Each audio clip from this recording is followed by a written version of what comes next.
Assalamualaikum students. Welcome to the YouTube channel Be Chemist. Today I am going to deliver the lecture for the topic related atomic mass and atomic mass unit. This topic belongs to the chemistry 9 from the unit fundamentals of chemistry. Well, देखा जाए तो ये topic जो है वो understanding level के थोड़ा सा बियॉन्ड चले जाता है for the students of 9th class, लेकिन quite easy, but it is just important with respect to short question. ठीक है, अब रिलेटिव एटॉमिक मास को समझने के लिए हम लोग पहले एटॉमिक मास यूनिट को अंडरस्टूड करेंगे. ठीक है स्टूडेंट्स, अब बेसिकली रिलेटिव एटॉमिक मास जो है वो बेसिकली किसी भी एटम या किसी एलिमेंट के एटम का एक्चुअल मास नहीं है, बल्कि ये कंपेयर किया गया है. ठीक है, अब स्टार्टिंग में अगर हम लोग इसके बैकग्राउंड में जाएं तो हम लोगों को पता है कि एटॉमिक मास जो है या एटम जो है उसका साइज जो है वो बहुत ज़्यादा छोटा होता है. यानी कि अगर मैं एक फुल स्टॉप, मैंने यहाँ पे एक फुल स्टॉप मेंशन किया है, इस फुल स्टॉप के अंदर भी 2 मिलियन एटम्स हैं. अब एटम का साइज जो है वो इतना छोटा है तो it will be very difficult for us to find out the mass of the atom. जो एटम हमें आंख से नजर ही नहीं आ रहा, उसका एटॉमिक मास फाइंड आउट करना हमारे लिए खासा टफ होगा. ठीक है, तो यूजुअली एटम जो है वो तो नजर आता है इलेक्ट्रॉन माइक्रोस्कोप से, तो उसके एटम को हाइपोथेटिकली अज्यूम करना, उसको फाइंड आउट करना का जो प्रोसेस होगा उसको हम लोग कहेंगे रिलेटिव एटॉमिक मास. ठीक है, अब रिलेटिव एटॉमिक मास को फाइंड आउट करने के लिए हमें पहले किसी न किसी मेजरमेंट, किसी यूनिट की ज़रूरत थी.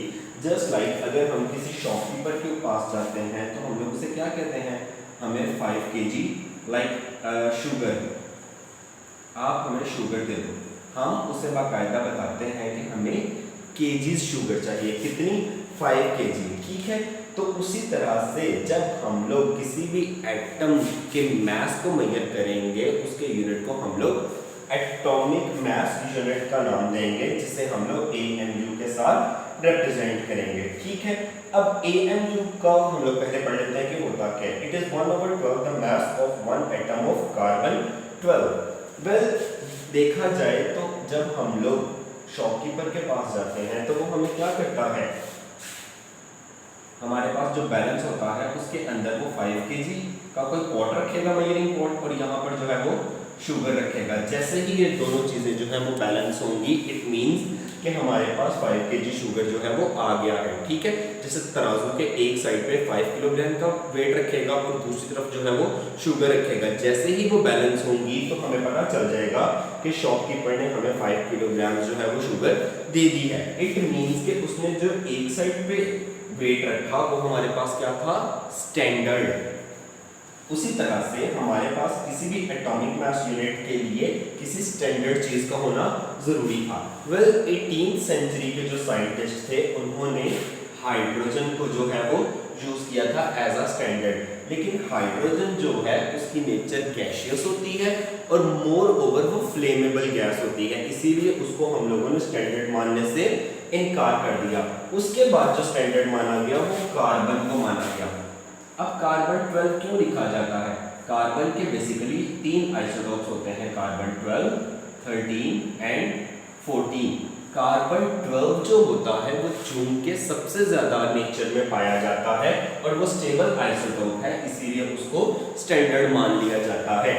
अब इस तक जाने के लिए अगर हम बात करें एक और एग्जांपल की फ्रॉम अ डेली लाइफ, तो यूजुअली लाइक हम लोग किस तरह से करते हैं, अगर हमारी क्लास में एक बच्चा फर्स्ट आ गया है, उसके 100 में से 98 मार्क्स हैं, सेकंड वाले के 93 मार्क्स हैं, तो हम लोग उसको कंपेयर किससे करेंगे, अपने फर्स्ट वाले स्टूडेंट से, कि भाई फर्स्ट वाले और सेकंड वाले स्टूडेंट के दरमियान में 5 यूनिट्स का जो है वो गैप है. इसी तरह से तो कार्बन 12 के 12th पार्ट को, कार्बन 12 आइसोटोप के उसके 12th पार्ट के साथ जब कंपेयर किया गया एटम्स के मासेस को, तो हमारे पास जो आया वो था रिलेटिव एटॉमिक मास. अब इसकी मैं एग्जांपल दूं.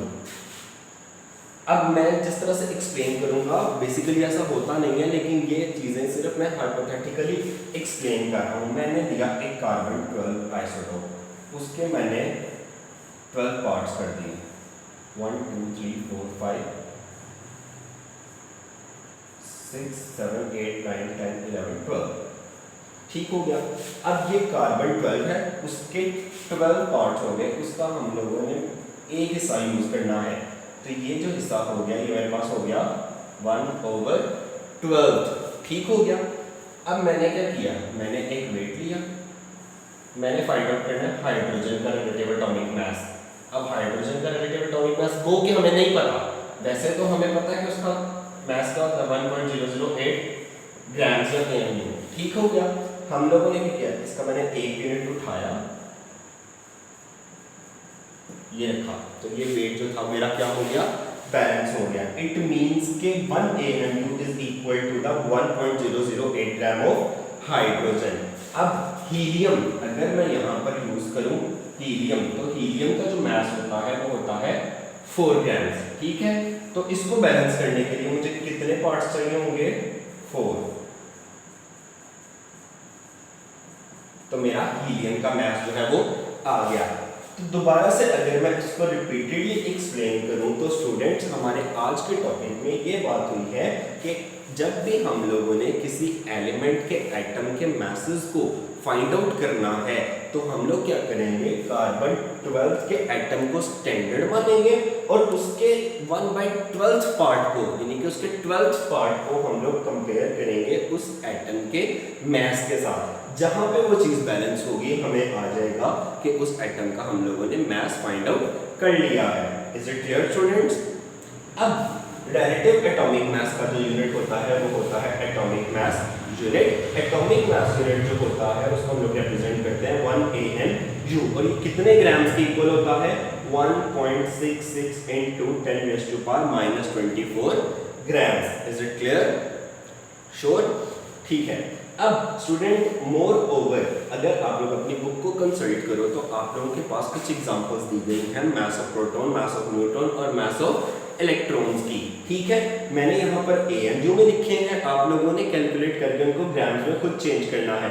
मास ऑफ प्रोटॉन और मास ऑफ न्यूट्रॉन जो होता है वो अप्रॉक्सीमेटली इक्वल होते हैं, तो 1.0073 AMU और 1.0087। अगर हम पॉइंट्स के या डेसिमल के बाद वाले नंबर्स को इग्नोर करें तो 1 और 1 AMU, तो देखा जाए तो दोनों जो है वो क्या है, इक्वल है। अब 1 AMU was equal to 1.66 into 10⁻⁻24। अगर मैं 1.0073 AMU को ग्राम्स में चेंज करना है तो मैं इसको इसके साथ मल्टीप्लाई कर दूंगा, तो मेरे पास आएगा 1.67 into 10⁻⁻24 grams. Mass of electron की मैं बात करूं तो 5.486 into 10⁻⁴ AMU है। अगर मैंने इसको ग्राम्स में चेंज करना है तो I will multiply this term with 1.66 into 10⁻24, तो मेरे पास जो वैल्यू आ जाएगी वो आ जाएगी 9.1 into 10⁻28। इलेक्ट्रॉन का मास जो है वो सबसे कम होता है। Is it clear students? अब मैं एक दफ़ा इस लेक्चर को दोबारा से रिपीट कर दूं कि रिलेटिव एटॉमिक मास जो है वो है क्या। रिलेटिव एटॉमिक मास जो है वो बेसिकली एटम्स के मासेस को फाइंड आउट करने का एक जो मेथड है या एक टर्मिनोलॉजी हम लोग को इंट्रोड्यूस करवाई गई वो है। उसके लिए हम लोग क्या करते हैं, किसी एक एटम को स्टैंडर्ड मान लेते हैं और उसके साथ कंपेयर करते करते हम लोग दूसरे एटम्स के मास को बैलेंस कर लेते हैं। जिस यूनिट्स के साथ, जितने यूनिट्स के साथ कार्बन 12 के पार्ट्स के साथ, कार्बन 12 के 12th पार्ट के साथ जितने यूनिट्स हमें चाहिए होते हैं जहां पे एटम बैलेंस हो रहा होगा वो उसका रिलेटिव एटॉमिक मास कहलाएगा। रिलेटिव एटॉमिक मास को जो है वो एटॉमिक मास यूनिट के साथ एक्सप्लेन किया जाता है जिसे हम लोग AMU के साथ रिप्रेजेंट करते हैं। So student, this was the topic for today's lecture. If you have any problem then you may ask any time. So stay tuned with me for the chemistry's further lecture. Subscribe the channel, Be Chemist. Thank you so much students.